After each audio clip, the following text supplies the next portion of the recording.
যদি এখনো এই সর্বনাশ বিশ্বাস হুজুর আমাদের সেই হাত পাখানে যদি এখনো সেই জায়গা মতো আমরা পৌঁছাতে না পারি, আবার সেই 500 বছর পরে আমি সুযোগ আসবে আমি জানি না। আমার এই জীবনের একেবারে সায়নে হুজুরের নির্দিষ্ট আমি আসলে কোনদিন আমি রাজনীতি করি না, রাজনীতি আমি সৃষ্টি করেছি, কিন্তু রাজনীতি আমি ব্যক্তিগতভাবে করতাম না।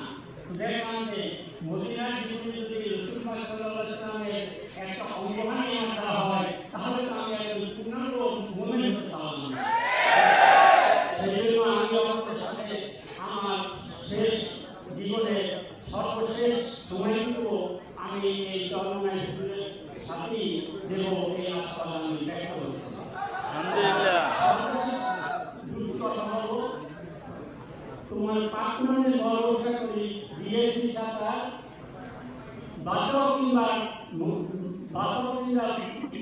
গারাম মালা মহিমা তোমার।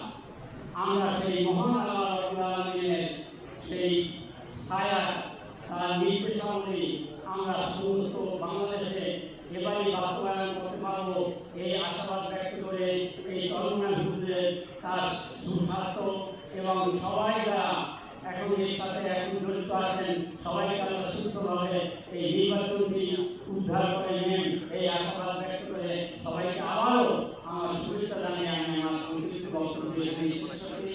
আল্লাহ।